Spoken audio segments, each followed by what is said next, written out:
Roger, isn't this a great spruce tree? It certainly is, Paul. It's a cultivar of oriental spruce called Skylands, and these yellow needles are its natural color.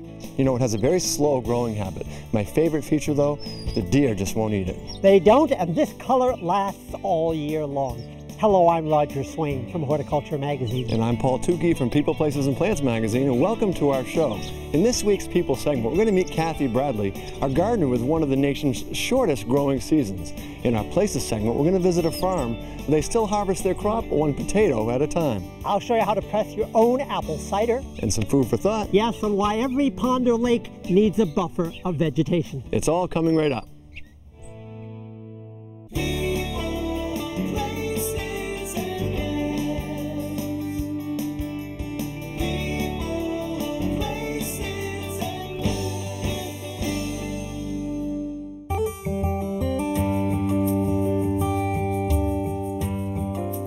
We're here today in Easton, Maine at a home that literally sits on the Canadian border. That White House behind me, that's in Canada. Winter can hold on here until June and comes back with a force, sometimes as early as September, making it one of the most difficult places in the United States to garden. Because of that, most people don't. For Kathy Bradley, that short season makes her appreciate gardening even more. As a busy nurse practitioner living in a place with a 90-day growing season, Kathy takes a no-nonsense approach to gardening. She doesn't even put down winter mulch. Absolutely not. If something won't survive here through our winters, I don't even want it. I just haven't got time. That's probably a big frustration for a lot of people. I think it is, because the garden centers in the area will often sell plants that just aren't appropriate for here. She does apply composted manure from a nearby dairy farm and knows the tried and true plants that can handle any conditions that winter delivers. Well, the real key is choosing the appropriate plants for the area. Things like hostas are always good, phlox, peonies are a wonderful plant for this area. There are some roses that do well, in particular the Canadian Explorer series that they've got now. I've just started getting a few of those, and I have a friend that gardens in the area, and she's had really wonderful luck with them, so I'm looking forward to seeing them mature. You've got some roses by the front door that have been there for a long time. Yeah, those were here when we moved into the house, the Van Grootendorst roses, and I have taken divisions off of those over time, given them to friends and stuff. They're a wonderful rose. Once they start blooming, they don't stop until you really get the hardest of the frosts. As we toured her garden, with long meandering beds accented by repeating plants and patterns, she stopped by one of my favorite shrubs that I was happy to see thriving in Zone 3. This is a gold flame spirea that's been, I had one original plant that I started with probably about 15 years ago. I think I might have even brought it down from our other house.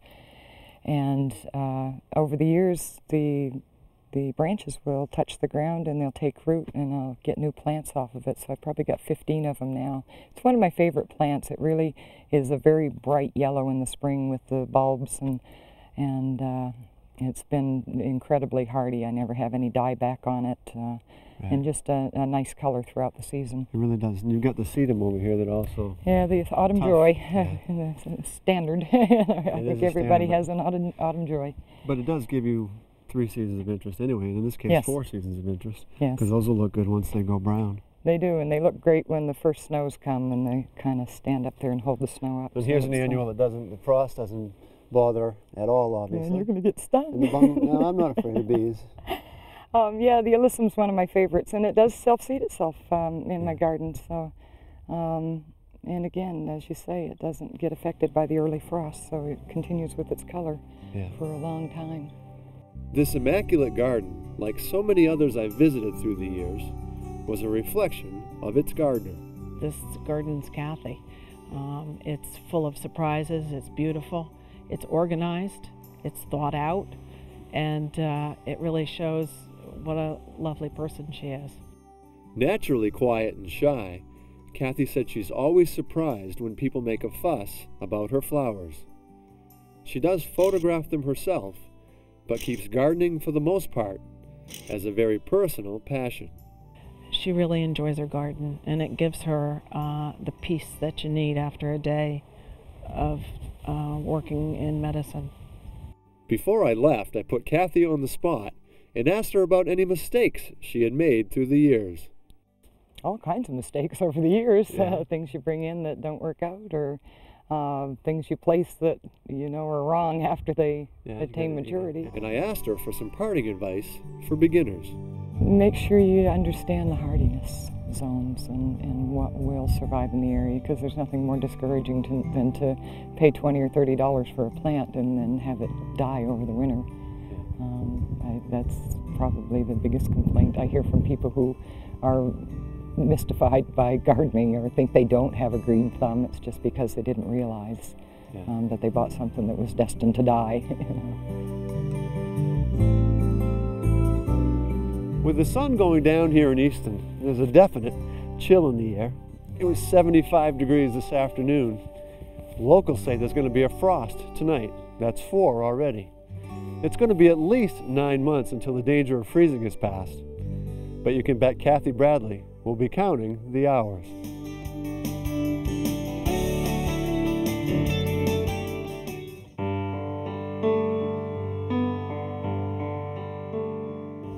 All my life, my grandmother has told me about the potato fields of Aroostook County.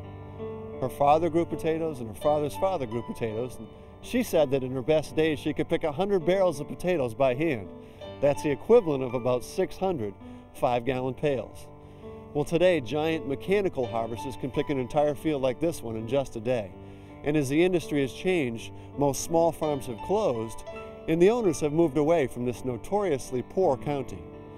Well, today we're going to take a step back in time to meet a family who moved here about 30 years ago. They found a way to make a go of it, one potato at a time. Named for a Native American word that translates to beautiful river, Aroostook County covers a massive remote swath of 6,600 square miles, an area larger than Connecticut and Rhode Island combined. For the most part, it's quiet and pastoral. Unless, of course, you happen upon Wood Prairie Farm during harvest season. The workers, mostly 4th through 8th grade students in local schools, take part in a time-honored tradition that, as far as anyone knows, only exists anymore in northern Aroostook County in Maine. For 2 weeks, the schools close so the kids can pick potatoes. During these harvest weeks, Megan Gerritsen is part farmer, part mother, and full-time ringleader. No throwing potatoes, Zach! How does it work having junior high boys as your laborer? Well, they're a lot of fun and they're enthusiastic. It works good, but you got to keep right on them. Yeah. Yeah, and you got to keep them straightened out, keep their language good, keep them from throwing things at each other. Throwing more potatoes at each other than Throwing in the potatoes buckets? and rocks and worms and pretty well everything. All potato throwing aside, the thriving organic farm is the brainchild of Megan's husband Jim, who moved here from California in the mid-1970s. He was surrounded by traditional farmers who used mechanical harvesters and synthetic fertilizers and pesticides, but he was determined to take a more natural approach. We wanted to be able to raise a family here and to be able to have kids that can go out into the field with us without having to worry about the withdrawal period of when we might have sprayed and when they can get back in. And I think the big challenge is to try to figure out how to work with nature, how to have man interact and live harmoniously and create the needs that people have, i.e. food, and how to generate it and produce it in a way that can work with nature and not pollute the groundwater, not contaminate the food. With many of the traditional farmers having left the county and a poverty rate approaching 20%, Wood Prairie's modest 40-acre operation is a story of national success and personal triumph. They now sell their organic potatoes by mail order all across the country. We've got fingerlings that are red-skinned and yellow-fleshed, and others that are buff-skinned and yellow-fleshed, and we've got round potatoes that are red-skinned and white-fleshed, red-skinned and yellow-fleshed, red-skinned and pink-fleshed. We've got purple-skinned and purple-fleshed, purple-skinned and white-fleshed, early purples, late purples, early reds, late reds, russets that are worth growing because they're a great variety. Much of the credit, according to the farmer, goes to the farmer's wife and their 4 children. We were introduced to each other by mutual friends. Yeah. She was a farm worker that wanted to farm, and I had a farm and needed a mate. So Yeah. It's a natural. One of those arranged marriages, it sounds like. Well, a good one, yeah. She's got the most important job to, you know, these are kids, for the most part, this is the first work experience that any of these kids have had outside of the home. And there's still a good work ethic in Aroostook County, so it's relatively easy. But, you know, the kids need to be coddled along, and, you know, you got to maintain some discipline. And in the end, they're getting paid piece rate. So part of what we're teaching them is to, you know, pace yourself out during the day. You know, don't spend all your energy in the first hour or two and then drag. And, you know, they're good work lessons that they're going to gain from for the rest of their lives. With a pay rate of 20 cents per 5-gallon pail of potatoes, some of the workers were clearly doing better than others. I make about $6. I make about 20 cents. One boy, Zephron, said he could make $45 a day picking 225 pails. He tried to show me his technique. Well, you just pick them up and put them in the bucket. That's simple as that? Yeah. All different sizes? Yep.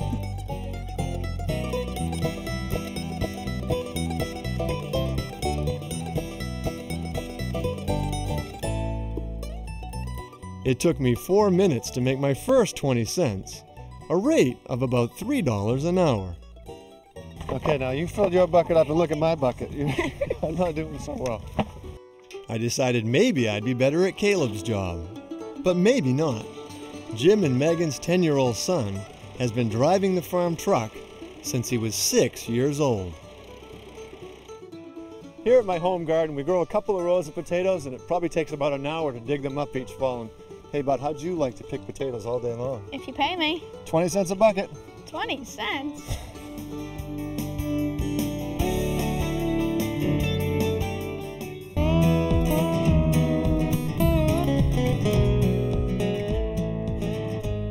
It's apple time here at Tower Hill Botanic Garden in Boylston, Massachusetts. And I'm standing in the Davenport Apple Collection, surrounded by 119 varieties of apples, all of which originated before 1900. This collection represents only a small part of American apple richness, and the question is, why do we have so many different kinds of apples? The answer turns out to be a historic accident. Many American orchards began not with grafted seedlings, but were planted from seed. You may remember a man from Massachusetts named John Chapman who carried whole bags of apple seeds out in the West. You know him better as Johnny Appleseed. And if you remember your genetics, the seedling of an apple tree doesn't resemble the parent. And from this tremendous richness of apple seedlings came the apple varieties that we have today. Let me introduce you to a few of these old-fashioned apple varieties. Take this one. It's a russet apple, so called because the coarse, sandpapery-like skin. This apple originated back around 1630 in Roxbury, Massachusetts, hence its name Roxbury, and it was once one of the most popular russet apples, grown because it's an excellent keeper and because it has great taste. Yes, it's not red and shiny like Red Delicious, but apples in the old days used to be grown not for looks, but for their flavor. Connoisseurs of old-fashioned apple varieties sooner or later pick up a set of the Apples of New York, 2 volumes originally published in 1905 to chronicle all the apples grown in New York at the time. And here is the entry for this apple, a variety called Sutton, introduced by the Worcester County Horticultural Society in 1848. And the Worcester County Hort Society runs Tower Hill Botanic Garden. And here's the plate for Sutton. Back then, they didn't have color photographs. Artists had to paint each apple. Pretty nice likeness, don't you think? One of the largest apples in this collection is a variety known as 20 ounce, dating back to Connecticut sometime around 1844. But not all seedling apples are this tasty. Many of them are spitters. You bite into them and you spit them out. But just because an apple doesn't taste good doesn't mean that you can't make good cider from it. Come on, I'll show you how to do it. What I have here is a small homeowner's model apple press. It's a simple screw press with attached grinder. But first you need some apples. Start with a bushel. They don't have to be perfect apples. It's okay if they have a few cracks or a few blemishes from apple scab. They just have to be clean, and you don't want any rot. See, that's a rotten apple, and out it goes. Now here to help me with the pressing is my son Asa. Bring on those apples. Here you go, Dad. The first step is to run these apples through the grinder and chew them up into little tiny pieces. Asa, if you turn the crank, I'm going to drop the apples in, and small stainless steel teeth chew these apples right up into a white slush.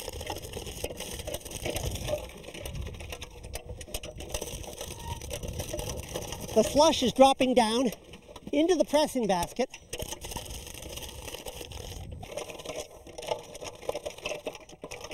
Look, cider is already dripping out the front.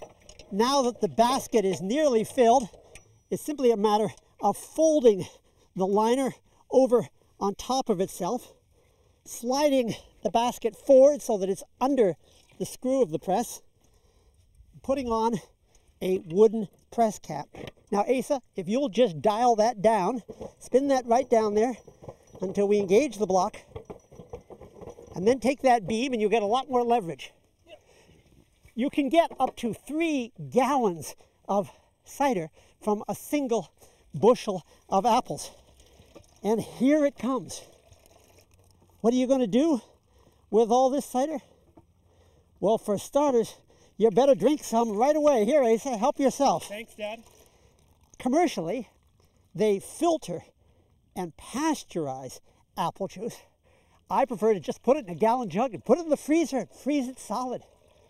You can also let the natural yeasts ferment it, then you have hard cider, and you wait longer still, and you will have apple cider vinegar.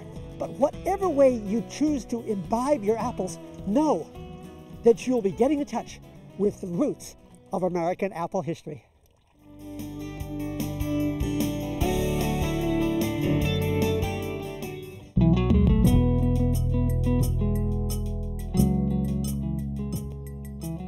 There's something wonderful about living next to a pond or lake. The openness, the way the sky is reflected in the water. If you're a swimmer or an angler or someone who just likes messing about in boats, there's always the issue of access. How do you get from the bank out to the open water? The problem is that ponds and lakes tend to surround themselves with a thick belt of vegetation whose function appears to be to frustrate the would-be visitor. And yet these plants are essential to the life of the water. The lushness of this vegetation is due not merely to an abundance of moisture at the plant's roots, but to the fact that they're intercepting nutrients flowing downhill from above. Think of this belt of vegetation as one giant natural sponge that's soaking up and trapping those runaway fertilizers. Most gardeners have tools that they could use to cut all this vegetation down. It's not hard to have a green lawn that runs right down to the edge of the water. But if you try that, you may be surprised to discover that your green lawn runs right down to green water. Why? Because all those excess nutrients have created a noxious algal bloom. So how do golf courses solve the problem? Well, many of them dye their water, and the dye prevents sunlight from getting down into the depths. But a better and more permanent solution is to restore the protective buffer of vegetation. What should be planted at a pond's edge? Well, my personal favorite is actually a tree, the bald cypress, but there are a host of other natives that can be planted, as they have here at the edge of this man-made pond. The familiar cattails are essential. They provide a habitat for all kinds of wildlife. Just keep an eye out for the invasive purple loosestrife. Even natural gardens need a little weeding. You'll also want to include an assortment of sedges. Remember, sedges have edges on their stems, and rushes with their round stems. And you gotta have some elderberries. These attractive white flowers will be followed by very tasty purple fruit. As for the problem of getting to the water's edge, you can either wiggle through the cattails like a muskrat or mink, or you can build yourself a small dock. But it should be a small one, only just big enough to do the job. Because if you want to keep your pond picture perfect, you need to keep it enclosed in a good, thick frame. Faster, faster, Paul. Rhodes, you can't even wait for the cup? Hey, you'll never get cider any fresher than this. That's our show for today, folks. Be sure to join us next time. Thank you for watching People, Places, and Plants, where every week we give you information, inspiration, and an invitation to truly enjoy the fruits of your labors.